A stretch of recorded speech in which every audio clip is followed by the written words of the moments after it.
Coba aku tanya satu hal yang paling basic ke kamu. Kapan terakhir kali kamu benar-benar menangis sampai lega? Bukan nangis karena kelilipan debu, tapi nangis karena kamu ngerasa hidup ini lagi berat banget.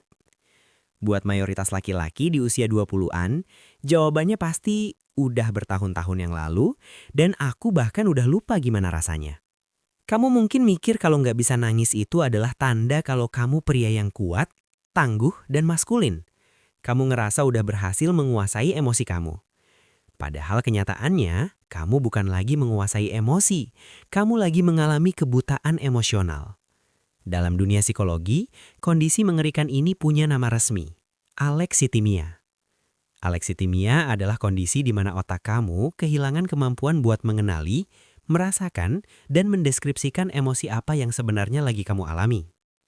Coba bayangin skenario ini. Kamu pulang ke rumah dalam keadaan fisik yang udah remuk.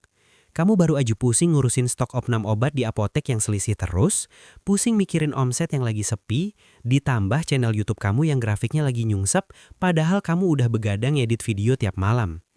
Kamu capek, kamu ngerasa gagal, kamu ngerasa insecure sama masa depan. Terus tiba-tiba, ada orang rumah atau pasangan kamu yang nanya hal sepele. Kok mukanya ditekuk terus sih hari ini? Dan boom!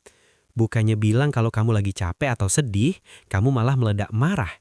Kamu ngebentak mereka, kamu banting pintu, atau kamu milih pergi ngebut di jalanan tanpa arah.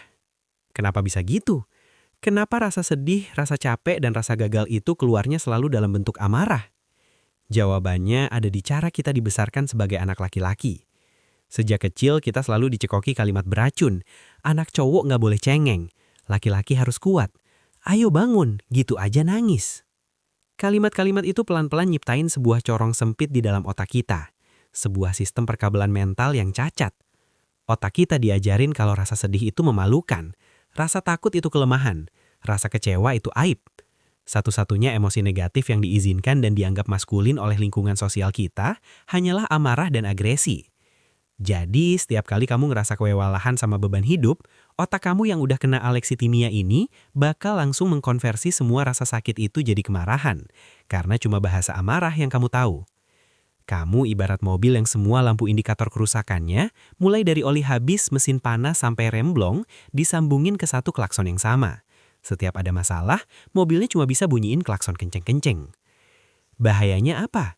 Bahayanya sangat fatal. Amarah yang meledak-ledak ini bakal jadi pisau bermata dua. Pertama, kamu bakal melukai orang-orang yang sebenarnya paling peduli sama kamu. Pasangan kamu yang awalnya cuma mau ngasih pelukan, malah kamu dorong menjauh karena kamu ngerasa diserang. Kedua, karena kamu nggak tahu cara memproses rasa sedih yang benar, kamu akhirnya lari ke pelarian yang destruktif.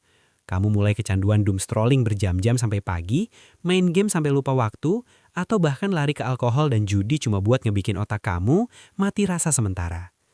Kamu pikir kamu lagi nyembuhin, padahal kamu cuma lagi membius luka yang bernanah di dalam mental kamu.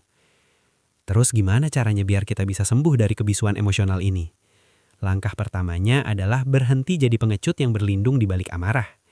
Seorang pria sejati itu punya kosakata emosi yang luas. Mulai hari ini, paksa otak kamu buat ngasih label yang benar ke perasaan kamu. Kalau bisnis kamu lagi rugi, jangan bilang aku lagi emosi dan pengen mukul orang. Bilang ke diri kamu sendiri, aku lagi ngerasa gagal dan aku ngerasa takut sama masa depan keuanganku. Kalau kamu capek ngurusin kerjaan seharian, jangan bentak orang rumah. Bilang, badanku lagi remuk dan aku butuh waktu sendirian buat istirahat malam ini. Mengakui kalau kamu lagi sedih, kecewa, atau capek itu sama sekali nggak ngurangin harga diri kamu sebagai laki-laki. Justru itu adalah bukti kalau mental kamu udah dewasa. Air mata dan rasa sedih itu adalah katu pelepas tekanan. Kalau kamu terus-terusan nutup katu itu kuat-kuat, lama-lama panci bertekanan di kepala kamu itu bakal meledak dan ngancurin semua yang udah kamu bangun. Sekarang aku tantang kamu. Malam ini pas kamu lagi sendirian di kamar, coba diam 5 menit. Tanya ke diri kamu sendiri, sebenarnya apa sih yang lagi bikin aku capek banget hari ini? Berani ngasih nama ke rasa sakit kamu malam ini, atau mau terus jadi robot yang cuma bisa marah-marah nggak jelas besok pagi? Pilihan ada di tangan kamu.